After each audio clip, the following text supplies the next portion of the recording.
അമേരിക്കയിൽ ജോലി ചെയ്യുക അല്ലെങ്കിൽ US ടെക് കമ്പനിയിൽ നല്ലൊരു കരിയർ കെട്ടിപ്പടുക്കുക എന്നത് നിരവധി ഇന്ത്യൻ പ്രൊഫഷണലുകളുടെയും വിദ്യാർത്ഥികളുടെയും വലിയ സ്വപ്നമാണ്. എന്നാൽ ഈ സ്വപ്നങ്ങൾക്ക് വലിയൊരു തിരിച്ചടിയാകാൻ സാധ്യതയുള്ള പുതിയൊരു നിർദ്ദേശമാണ് ഇപ്പോൾ അമേരിക്കയിൽ നിന്നും പുറത്തു വരുന്നത്. US department of homeland security അതായത് DHS H1B വിസയുമായി ബന്ധപ്പെട്ട് പുതിയൊരു ഫീസ് നിർദ്ദേശിച്ചിരിക്കുകയാണ്. ഇനി ക്യാപ് സബ്ജക്റ്റായ ഓരോ H1B പെറ്റീഷനും കമ്പനികൾ 1,03,265 അമേരിക്കൻ ഡോളർ അധികമായി നൽകേണ്ടി വരുമെന്നാണ് നിർദ്ദേശം. ഇത് ഇന്ത്യൻ രൂപയിൽ ഏകദേശം 95 ലക്ഷത്തിലധികം രൂപ വരും. ഇത്രയും വലിയ ഫീസ് എന്തിനാണ് ഈടാക്കുന്നത്? ഈ പണം US ഗവൺമെന്റ് എന്തിനാണ് ഉപയോഗിക്കുന്നത്? ആരെയൊക്കെയാണ് ഈ നിർദ്ദേശം ബാധിക്കുക? ആർക്കൊക്കെ ഇളവുണ്ടാകും എന്നെല്ലാമാണ് നമ്മൾ ഇന്ന് വിശദമായി നോക്കുന്നത്.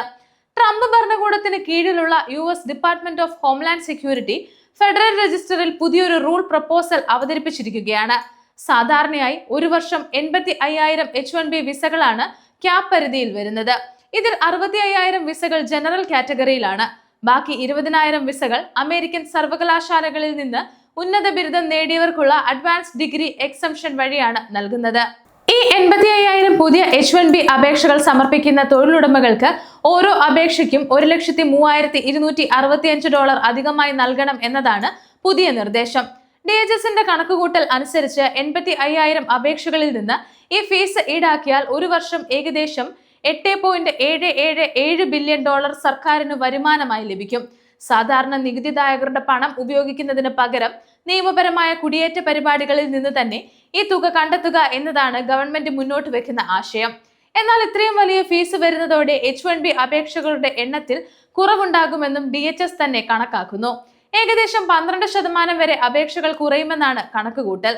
കഴിഞ്ഞ 5 വർഷത്തെ ശരാശരി പരിശോധിക്കുമ്പോൾ ഒരു വർഷം ഏകദേശം 96,750 അപേക്ഷകൾ ലഭിച്ചിരുന്നു. എന്നാൽ പുതിയ ഫീസ് വന്നാൽ ഇത് ഏകദേശം 85,000 കുറയുമെന്നാണ് DHS കണക്കാക്കുന്നത്. ഇവിടെ മറ്റൊരു പ്രധാന കാര്യം കൂടിയുണ്ട്.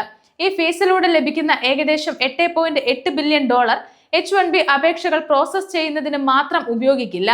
അമേരിക്കൻ കുടിയേറ്റ സംവിധാനത്തിന്റെ വിവിധ മേഖലകളിലേക്കാണ് ഈ പണം ഉപയോഗിക്കാൻ ഉദ്ദേശിച്ചിരിക്കുന്നത്. ഒന്നാമതായി ഡിപ്പാർട്ട്മെന്റ് ഓഫ് ലേബറിന് ഏകദേശം $1.21 ബില്യൺ നൽകും. ലേബർ സർട്ടിഫിക്കേഷൻ, വേതന നിർണയം, H1B പരിശോധനകൾ തുടങ്ങിയ കാര്യങ്ങൾക്കാണ് ഈ തുക ഉപയോഗിക്കുക.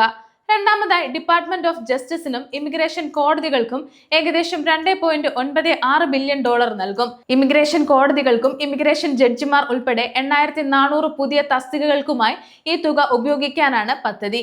മൂന്നാമതായി ICE, CBP എന്നിവയ്ക്കും ഈ തുക ലഭിക്കും. അനധികൃത കുടിയേറ്റം തടയുന്നതിനും ബോർഡർ സെക്യൂരിറ്റിക്കുമായി ഈ പണം ഉപയോഗിക്കും. ICEക്ക് ഏകദേശം $1.05 ബില്യൺ CBPക്ക് ഏകദേശം $76.2 ബില്യൺ വകയിരുത്തിയിരിക്കുന്നത്. നാലാമതായി US സ്റ്റേറ്റ് ഡിപ്പാർട്ട്മെന്റിന് ഏകദേശം $484 മില്യൺ നൽകും. വിസ സ്ക്രീനിങ്ങിനും കോൺസുലാർ നടപടികൾക്കുമായി ഈ തുക ഉപയോഗിക്കാനാണ് പദ്ധതി. ഇനി ഏറ്റവും പ്രധാനപ്പെട്ട ചോദ്യം ഈ 1,03,265 ഫീസ് ആർക്കൊക്കെയാണ് ബാധകമാകുക എന്നതാണ്. നിലവിലുള്ള എല്ലാ H1B വിസക്കാർക്കും ഈ ഫീസ് ബാധകമല്ല. പുതിയതായി H1B വിസ സ്പോൺസർ ചെയ്യുന്ന കമ്പനികൾക്കാണ് ഈ ഫീസ് ബാധകമാകുക. അതുപോലെ F1 വിദ്യാർത്ഥി വിസയിൽ നിന്ന് H1B വിസയിലേക്ക് മാറുന്നവരെയും ഇത് ബാധിക്കും. ചെറുകിട കമ്പനികൾക്കും NGOകൾക്കും ഈ ഫീസിന് പ്രത്യേക ഇളവില്ല. എന്നാൽ ചില വിഭാഗങ്ങൾക്ക് ഇളവുണ്ട്. ഉന്നത വിദ്യാഭ്യാസ സ്ഥാപനങ്ങൾ അതായത് യൂണിവേഴ്സിറ്റീസ്, ലാഭേച്ഛയില്ലാതെ പ്രവർത്തിക്കുന്ന റിസർച്ച് സ്ഥാപനങ്ങൾ, ഗവൺമെന്റ് ഗവേഷണ സ്ഥാപനങ്ങൾ എന്നിവ സമർപ്പിക്കുന്ന അപേക്ഷകൾക്ക് ഈ ഫീസിൽ നിന്നും ഒഴിവാക്കിയിട്ടുണ്ട്.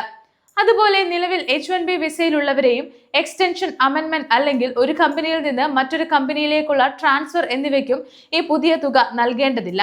ഇനി പലരുടെയും മനസ്സിലുള്ള മറ്റൊരു പ്രധാന സംശയം ഇത്രയും വലിയ തുക ജീവനക്കാർ സ്വന്തം പോക്കറ്റിൽ നിന്ന് നൽകേണ്ടി വരുമോ എന്നതാണ്. നിയമപരമായി H1B അപേക്ഷാ ഫീസ് നൽകേണ്ടത് കമ്പനിയാണ്, അതായത് എംപ്ലോയർ ആണ്. എന്നാൽ ഒരു ജീവനക്കാരന് വേണ്ടി ഏകദേശം 95 ലക്ഷത്തിലധികം രൂപ അപേക്ഷാ ഫീസായി നൽകേണ്ടി വന്നാൽ അമേരിക്കൻ കമ്പനികൾ വിദേശ ജീവനക്കാരെ, പ്രത്യേകിച്ച് ഇന്ത്യക്കാരെ ജോലിക്കെടുക്കുന്നതിന് പകരം പ്രാദേശിക US തൊഴിലാളികളെ നിയമിക്കാൻ തീരുമാനിച്ചേക്കാം. ഇതാണ് ഈ നയത്തിലൂടെ ഭരണകൂടവും ലക്ഷ്യം വെക്കുന്നത്. ഇന്ത്യയെ ഈ തീരുമാനം എങ്ങനെ ബാധിക്കും എന്നത് വളരെ പ്രധാനമാണ്. H1B വിസ ലഭിക്കുന്നവരിൽ ഏകദേശം 70% പേരും ഇന്ത്യൻ പ്രൊഫഷണലുകളാണ്. അതുകൊണ്ട് തന്നെ അമേരിക്കൻ സർവകലാശാലകളിൽ പഠിച്ചിറങ്ങുന്ന ഇന്ത്യൻ വിദ്യാർത്ഥികൾക്ക് ഈ ജോബ് സ്പോൺസർഷിപ്പ് ലഭിക്കുക കൂടുതൽ ബുദ്ധിമുട്ടാകാൻ സാധ്യതയുണ്ട്. എന്നാൽ ഇവിടെ വളരെ പ്രധാനപ്പെട്ട ഒരു കാര്യം നമ്മൾ ഓർക്കണം. ഈ പുതിയ ഫീസ് ഇതുവരെ പ്രാബല്യത്തിൽ വന്നിട്ടില്ല. ഇതിപ്പോൾ ഒരു പ്രപ്പോസ്ഡ് റൂൾ, അതായത് നിർദ്ദേശം മാത്രമാണ്.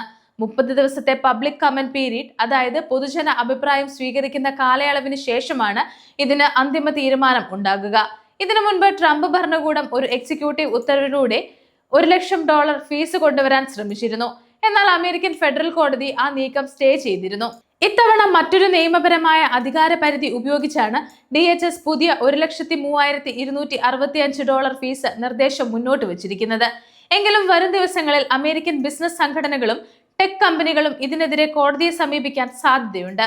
അതുകൊണ്ട് തന്നെ ഈ നിർദ്ദേശം അന്തിമമായി നടപ്പിലാകുമോ എന്നത് ഇപ്പോൾ ഉറപ്പിച്ചു പറയാൻ കഴിയില്ല. അമേരിക്കയിൽ IT ടെക്നോളജി മേഖലകളിൽ കരിയർ കെട്ടിപ്പടുക്കാൻ ആഗ്രഹിക്കുന്ന ഇന്ത്യക്കാർക്ക് ഈ നിർദ്ദേശം വലിയൊരു വെല്ലുവിളിയാണ്. നിലവിൽ ഇത് നിയമപരമായി മാറിയിട്ടില്ലെങ്കിലും US ഗവൺമെന്റ് നിയമപരമായ കുടിയേറ്റ നയങ്ങൾ എത്രത്തോളം കർശനമാക്കുന്നു എന്നതിന്റെ ഒരു പ്രധാന സൂചനയായാണ് ഇതിനെ കാണുന്നത്. ഇതിനെക്കുറിച്ചുള്ള നിങ്ങളുടെ അഭിപ്രായങ്ങൾ താഴെ കമന്റ് ചെയ്യുക. ഒപ്പം കൂടുതൽ ഇമിഗ്രേഷൻ വാർത്തകൾ അറിയാൻ ഗ്ലോബൽ സമയം സബ്സ്ക്രൈബ് ചെയ്യുക.